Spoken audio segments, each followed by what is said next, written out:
I didn't flinch when she said it. Her voice trembled, just enough to sound brave. I'm pregnant. With his baby. 300 guests gasped in unison. The string quartet fell silent. Cameras froze mid-click. My soon-to-be husband's face drained of color. And me? I smiled, because I had been waiting for this. I met Daniel 4 years ago at a charity gala, the kind where everyone wears masks and pretends to be better than they are. He was charming, effortlessly so. A grin that could melt suspicion. He found me by the bar, told me I looked like I didn't belong in a room full of liars.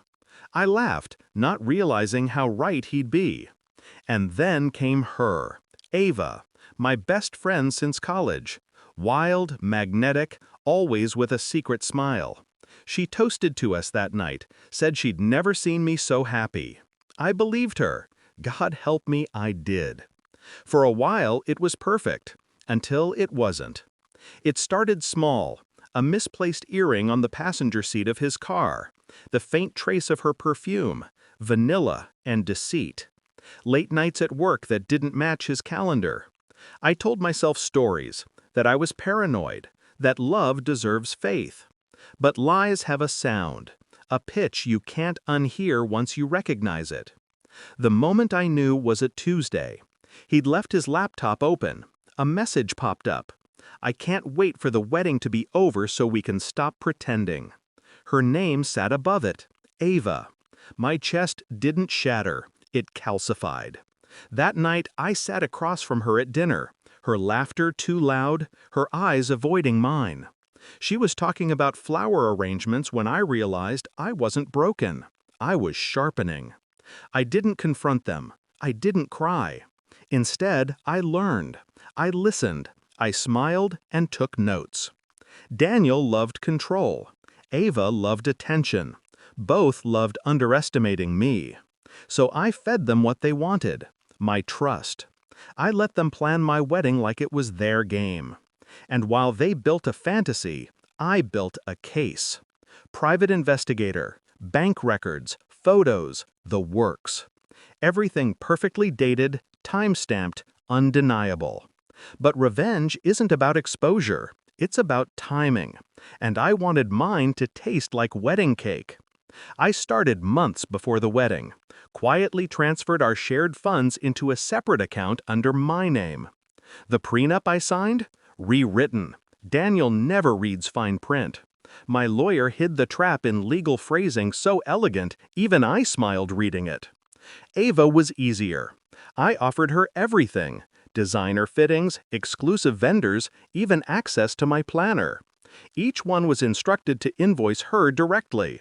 She paid with Daniel's credit card. By the time the invitations went out, their affair was the most expensive secret they'd ever bought. And now, here we were. A cathedral dressed in white roses, 300 witnesses, and the perfect stage. Ava stood at the altar, trembling, mascara already bleeding into guilt. She thought this was her big reveal, her moment to destroy me. I'm pregnant, she said again, her voice cracking. With his baby. The crowd erupted. Cameras flashed. Daniel reached for me, stammering, "It's not. She's lying." I raised a hand. Calm, composed, the kind of silence that slices deeper than screaming. Then I said it. "I've been waiting for you to finally tell everyone the truth." Her face went white. She had no idea what was coming next. I nodded to the wedding coordinator. The projector screen lit up behind us. Photos of the two of them, time-stamped, dated, explicit enough to erase doubt. A video followed, hotel footage, his car entering, her leaving hair disheveled. The crowd gasped again, this time with disgust. And I just stood there, radiant, untouched. "By the way," I said softly into the mic, "Daniel, I had the prenup revised 2 months ago. Adultery voids your claim to the estate, which means you'll be moving out tonight." And Ava, she flinched. "The venue bills, the catering, the flowers, all in your name. I made sure your cards covered them.